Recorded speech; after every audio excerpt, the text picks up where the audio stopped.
an impression on that defense. So yeah, in terms of actually naming the team captains, I don't think you take too much stock in that. But if the players are simply worthy, I think it gives an overall good impression of the organization for the fans. So I think with Joe Judge coming in, and obviously we've talked about this on a previous podcast, comes from the Bill Belichick way of doing things. Obviously, you haven't seen Belichick coaches really pan out so far in the NFL. But at some point, that's going to change, whether it's Matt Patricia in Detroit, and he's definitely probably on the hot seat right now. You will have to see. We'll have to see Joe Judge over the course of 2 years, I think, to fully grade him and to give him a proper evaluation. So, but yeah, I mean the players who are captains are basically in line with what Giants fans and football fans expected. I mean, someone who obviously would never have been captain material, and the Giants finally cut DeAndre Baker. He faces life in prison for a robbery case. That was one of the most crazy things that we saw in the offseason. I don't know why an NFL player who's making a lot of money needs to be doing a attempted robbery. Quick question. Who among the past couple of years is the biggest missed pick for the Giants? Is it Eric Flowers? Is it Eli Apple? Or is it DeAndre Baker? It's Eli Apple. First round pick. I'd say Eric Flowers. Apple, the problem with Apple is, they took him where you got a guy like Laramie Tunsil on the board. So that's what made things so much worse.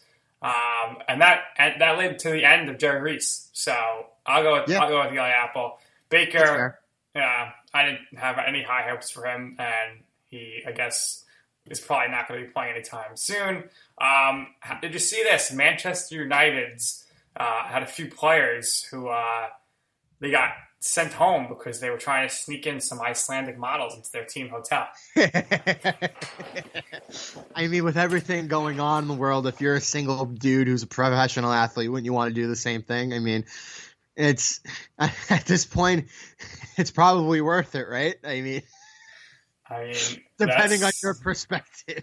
I mean, you are a married man, and you are an honorable gentleman. So obviously, your perspective on this is probably a little bit different than me, being a single guy. But so, if an Icelandic model wanted to come into your quarantine hotel, Joe, I'm guessing you'd go for it. I mean, what they don't know doesn't hurt them, right? Well, they found out. It's like the great Eddie Guerrero once said: if you're not cheating or if you're not trying to bend the rules a little bit, then you're not trying, right? Oh boy! All right. The other oh boy! Vince Young avoided jail time. He had a DWI case that was dismissed. Tom Brennan says he's a better man now after his gay slur. Kerry Walsh Jennings, Olympic fame, volleyball player. She's very anti-COVID mask stance during, I guess, playing. So no Olympics this year, unfortunately. I was looking forward to that. We'll see that in 2021. A waste of not have the Olympic logo for Tokyo this year was probably the best Olympic logo in the history of the Olympics. Right. And it's a shame that it's not going to get any use because of what happened in the world. And then how about your guy, Colby Covington? He called out LeBron James, right? He did. I believe that was about a week or so ago. Called him out. I mean, to be perfectly honest, Kobe is he's a polarizing personality. He's one of those types who plays it up for the cameras. Essentially, I don't know if you remember, but there was a fighter, Chael Sonnen, who was very outspoken like that. Always tried to be bombastic. Try to incorporate that personality that you usually see in pro wrestling as opposed to mixed martial arts. That's what Colby is trying to be now. That's what Jorge Masvidal is trying to be now. Obviously, Dana White and the UFC realized that a huge selling point in the way that they sell fights is to have those personalities and those storylines attached to those big fights. And you see it with guys like Conor McGregor. You see it with guys like John Jones. You see it with guys like Nate and Nick Diaz. So that doesn't really surprise me. To be perfectly honest, I mean, was he out of line a little bit? Probably. It's a very put your money where your mouth is type of situation. Like you say, oh, LeBron, like you try to be a cop. Like you do it yourself. Like being a police officer, regardless of how you feel about it right now, is still one of the hardest jobs in this country, right? And goes along with being a medical professional, goes along with everything else, right? So. But yeah, so Kobe can be more than outspoken at certain times, and again, he's got like that pro wrestler mentality. So Yeah, I can't Cole, really. and Kobe, he wants to be in WWE, and just a quick aside here, Johnny Manziel, he said, "Listen, anything The Rock touches is going to be gold as always, but I think football is a little behind me. I'm retired, dude, so no chance of Manziel in the XFL. That's upsetting. But maybe Vince Young gets in there. That'd be cool." But let's talk about WWE. Vince McMahon, he is now giving talent 30 days to get off third-party sites, such as Cameo or Twitch, as I guess he kind of feels like their characters are WWE intellectual property, similar to how you see with Disney or Marvel, and that everything needs to be staying in-house. What do you think about that, Jeff? It's very, very interesting because I was reading up on this, and obviously you read the internet, you read the reports, you don't know entirely what is true because a lot of what professional journalism is a lot of speculation, a lot of hearsay, a lot of secondary information, right? But what we do know is that these third-party websites, these social media platforms, or however you want to call them, right? So this includes stuff like Twitch, which is what we have with the Landry Football Network, with our Sunday show. It's a means of streaming. It's a means of having these pro athletes and entertainers being able to interact with fans on a one-on-one basis.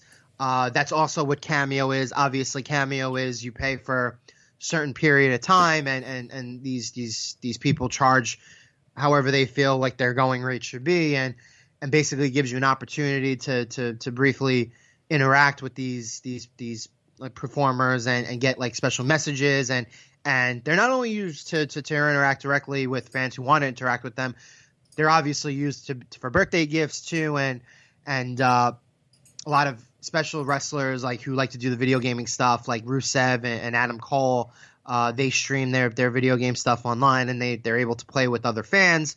So it's really a way to humanize these guys and these girls. Obviously, from what we see, we don't know what their personal lives are entirely in the background, but gives them an opportunity to be human a little bit and to gives them the means to interact with other people and other fans and do so in a way that we've seen emerging, now that we live in this technological age over the past 10, 20 years with these advancements that we've made. So from Vince McMahon's perspective, obviously he wants to try to keep as much in-house within the company as he possibly can. And we saw him basically go head-to-head with somebody like a Cody Rhodes a couple years ago when he left the company, because obviously given everything surrounding the Rhodes name, that includes Dusty Rhodes, that includes his brother Dustin, who we better know as Goldust, and Cody. Obviously, their real name is Runnels, right? But their given in-ring persona name is Rhodes.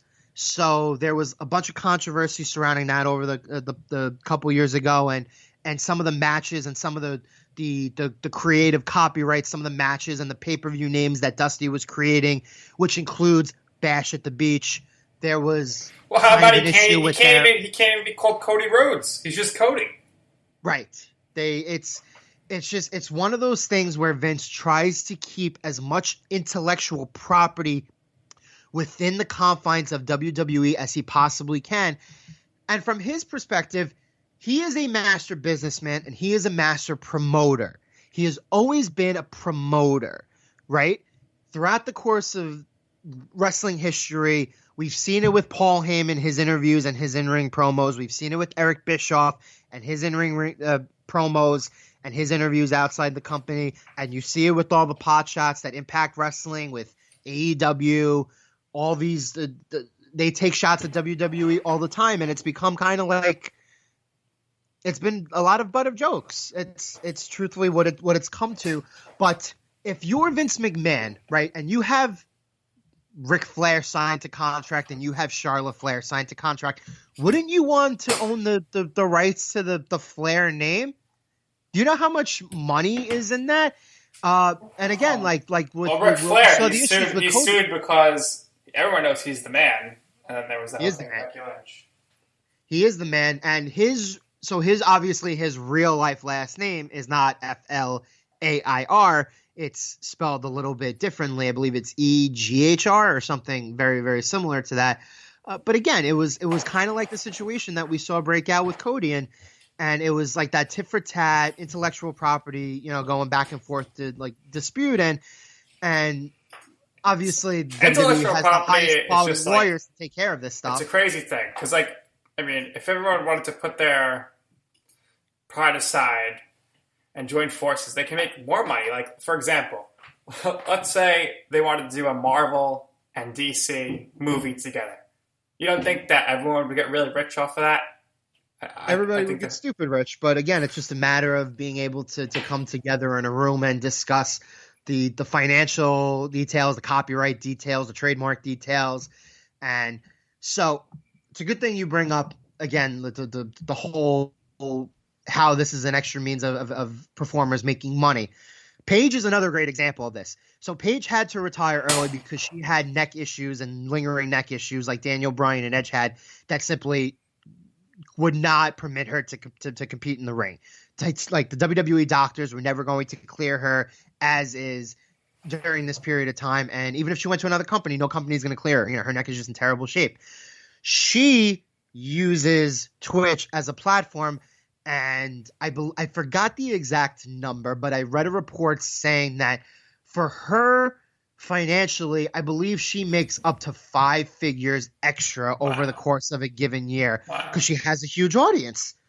So these performers outside the scope of WWE on their own, they're not using what WWE is given. They're using themselves, right? So it's – and the WWE has they've always correlated and labeled these performers as independent contractors, which kind of basically puts them in a situation where they don't have to necessarily deal with the financial obligations that come with having extra benefits and stuff. And it's a messy situation, and it really only came to the forefront over the course of the last week or so with all the reports coming out. I believe the solution the WWE had for this is so long as the performers give WWE the advancement, the knowledge of having all the stuff, I believe they're going to be able to keep the extra stuff. But in the case of Paige, what I just told you, I told you she makes 5 figures. You said, wow. When you say wow, that's a legitimate wow because you mostly know everything that there is to know. So the fact that you gave me a really nice good wow there, that shocked the hell out of you, didn't it? Yeah, but again, I see both sides of the coin here. The individual is saying, well, we're marketing ourselves. The WWE is saying, yeah, but without us, you wouldn't have your character or anything. So it's rather interesting, and we'll see how that turns out. I think they're gonna get off the platforms, and until there is a union in wrestling, nothing is really going to change. Real quick here, Joe, I wanted to know what your thoughts are on Andres Jimenez. Is he the best defensive infielder in baseball? You're putting me on the spot. I would say no. There are a lot of other guys out there who are better defensively, but he's really good defensively. I will give you that. All right. Interesting stuff there. We put you on the spot at the end. But yeah, my last point about this is, and I forgot to mention it during the whole course of that rant. But you're 100% right. I think as it stands right now, I don't think there was ever really a push for pro wrestlers to form their own union. But I think the comments that you've seen the past